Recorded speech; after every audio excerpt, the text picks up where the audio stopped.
अस्सलाम वालेकुम व्यूअर्स, कैसे हैं आप देख रहे हैं एकर प्रोजेक्ट्स चैनल, इसे लाइक करें। और आज हम आपके लिए लेके आए प्लेस्टेशन 5 का फाइनली रेट प्राइस पाकिस्तान में वो कितने का मिलेगा, कब मिलेगा। अगर इसकी पूरी वीडियो आपको जानना चाहते हैं तो वीडियो को आपको देखना पड़ेगा। और एंड पे हम आपको ये भी बताएंगे कि हम अगर कोई पीसी वगैरह से कंपैरिजन करें तो वो कौन सा ऐसा पीसी होगा जो प्लेस्टेशन 5 की टक्कर लेगा। आप देखें इंट्रो।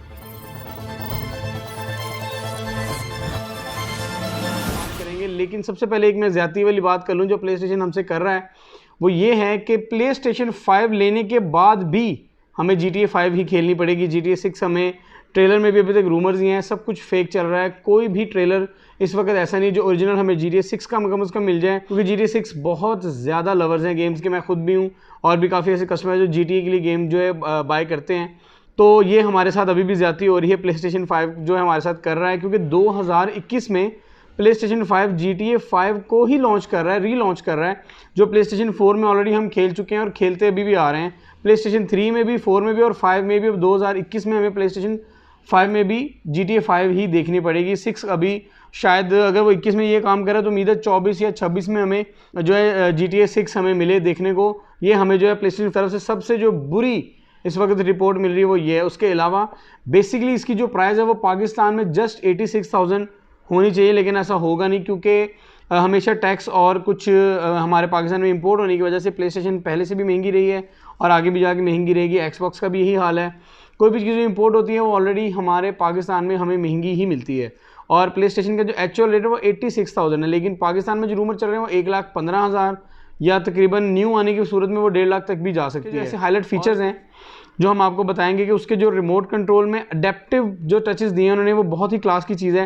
अडेप्टिव टचेस का मतलब ये होता है कि जो उसके कंट्रोलर के ऊपर 2 LB और RB के बटन होंगे वो बटन नहीं होंगे, वो जैसे आईफोन में आपने देखा होगा 7 प्लस में या 8 प्लस में सामने एक टच स्क्रीन की तरह बटन है, लेकिन वो फील पुश करेंगे तो बटन की फील आती है।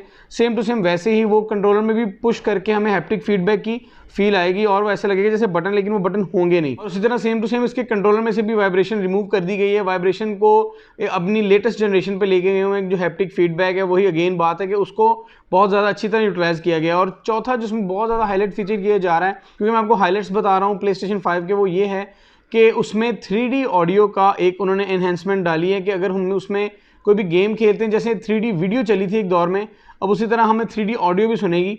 जैसे कि आप सराउंडिंग में फील करेंगे, अगर आप फीफा या कोई क्रिकेट खेल रहे हैं तो आपको यही फील आएगी कि अगर हमने जो है किक लेफ्ट साइड से की है तो हमें लेफ्ट की ही फील आएगी, जिससे होम थिएटर में फील होता है। वो 2 चैनल में भी और कंट्रोलर के साथ जो स्पीकर्स हैं उसका वो एक साथ बनाएगा, जिसके थ्रू हमें वो एक 3D ऑडियो का हमें वो फील देगा प्लेस्टेशन 5 में। उसके अलावा जो प्लेस्टेशन 5 का ग्राफिक कार्ड है वो कस्टम डिज़ाइन किया गया है और उसकी हार्ड ड्राइव भी कस्टम ही डिज़ाइन की गई है, क्योंकि उसका जो ग्राफिक कार्ड है वो अगर हम एज़ कम्पेयर टू कंप्यूटर करें तो वो एक NVIDIA RTX 2080 ग्राफिक कार्ड का मॉडल है, जो ऑलमोस्ट वही ग्राफिक्स हमें प्रोवाइड करेगा जो प्लेस्टेशन 5 प्रोवाइड करेगा। सेम ग्राफिक्स को उन्होंने यूटिलाइज़ किया उन दोनों में। और उसके अलावा जो प्लेस्टेशन है उसने अपना कस्टम जो है ग्राफिक कार्ड AMD से तैयार करवाया है।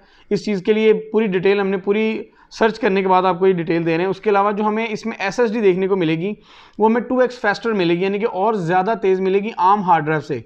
आर्म हार्ड ड्राइव जो SSD बाजार में सबके चल रही है उनसे भी 2 गुना वो तेज़ ही चलेगा। उसकी वजह ये है क्योंकि वो भी कस्टमाइज ही तैयार की गई है स्पेसिफिक गेम में ही लगाने के लिए। प्लेस्टेशन 5 जो है उसमें उन्होंने 825 GB की SSD है, और ताकि वो जो है अलग से ही मतलब पहचानी जाएगी प्लेस्टेशन 5 की ही हार्ड डिस्क है।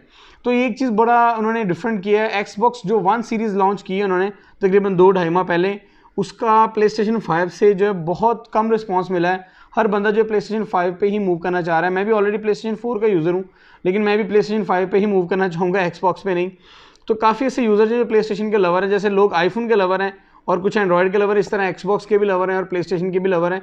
और जो सबसे बेहतरीन जो उन्होंने अब एक और प्लेस्टेशन में हमें जो बात सुनने में आ रही है वो ये है कि वो बहुत ही ज़्यादा जो है तेज़ गेम को लोड करेगा, क्योंकि वो अपना जो हार्ड ड्राइव और हार्डवेयर को दोनों को इस तरह का उन्होंने कंपैटिबिलिटी बनाई है कि वो गेम को आम कंप्यूटर या आम एक्सबॉक्स या आम किसी कंसोल से तकरीबन 8% यानी बहुत ज़्यादा फास्ट उसको गेम को लोडिंग ऑलमोस्ट ख़त्म हो जाएगी, यानी कि गेम प्ले करते ही वो लोडिंग ख़त्म कर दिया करेगा। उसके अलावा इसमें 2 वेरिएंट उन्होंने डाले हैं, एक प्लेस्टेशन 5 में डिजिटल एडिशन डाला है और एक सिंपल CD वाला एडिशन डाला है।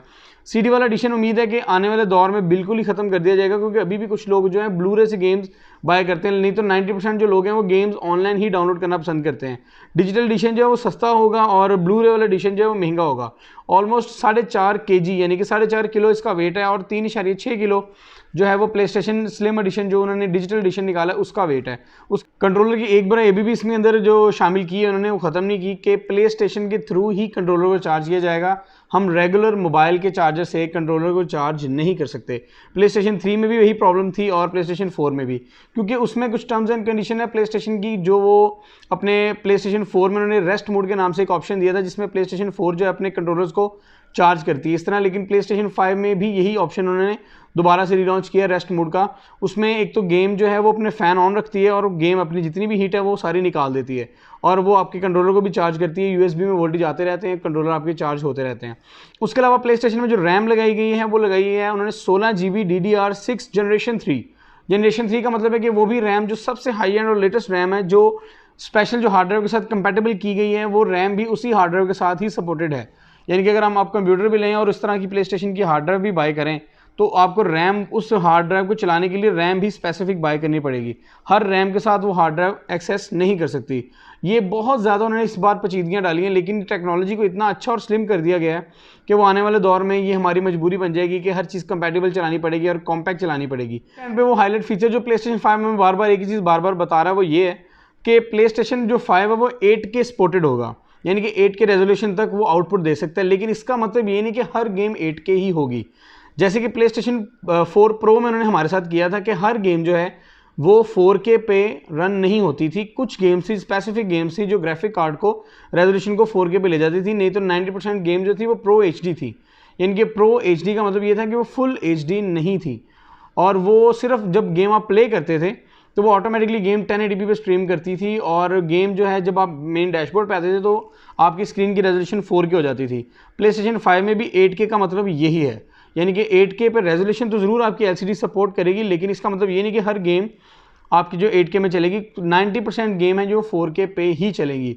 हाँ, कुछ गेम्स होंगी जो स्पेसिफिक एक्सक्लूसिव टाइटल उसके जो होंगे वो 8K पे ज़रूर जाएंगे ताकि वो ग्राफिक कार्ड को भी मनवा सकें अपने। तो 8K रेजोल्यूशन है, जस्ट ग्राफिक्स 8K नहीं है।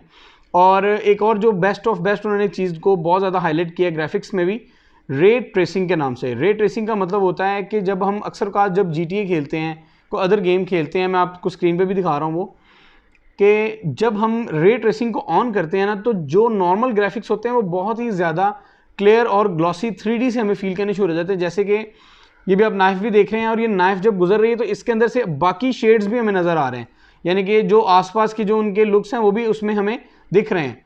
और जो ये होती है रे ट्रेसिंग, अगर हम रे ट्रेसिंग ऑफ कर देंगे तो ये जो नाइफ है ये नॉर्मल हो जाएगी, बिल्कुल ऐसे जैसे ना होने के बराबर है। ये जस्ट एक जो है ग्राफिक्स के साथ बनी हुई नाइफ लगेगी। रे ट्रेसिंग को बहुत ज़्यादा हाईलाइट किया है। उसके अलावा जो इसमें इन्होंने स्टार्ट में टाइटल लॉन्च करने हैं वो मैं आपको स्क्रीन पे दिखा रहा हूँ। ये सारे टाइटल जो है वो प्ले स्टेशन लॉन्च कर रहा है, जैसे स्पाइडरमैन को वो बार बार बता रहा है। और जो प्ले स्टेशन में जैसे प्ले स्टेशन के अपने टाइटल होते हैं, जैसे गॉड ऑफ वार है, अनचार्टेड है, उस तरह की एक गेम ये लॉन्च कर रहा है जो अभी आप स्क्रीन पे देख रहे होंगे उसका ट्रेलर थोड़ा बहुत। तो ये और इसी के साथ जो है हम वीडियो को एंड करते हैं। जी तो नाज़रीन, आप देख रहे थे सारी जो मैंने आपको टोटल प्ले स्टेशन 5 की अपडेट्स दी हैं। काइंडली ज़रूर शेयर करें और प्ले स्टेशन की हर लेटेस्ट और आईफोन की टेक्नोलॉजी की हर लेटेस्ट वीडियोज़ के लिए हमारे चैनल को सब्सक्राइब करें, शेयर करें। शुक्रिया, अपना ख्याल रखें, अल्लाह हाफिज़।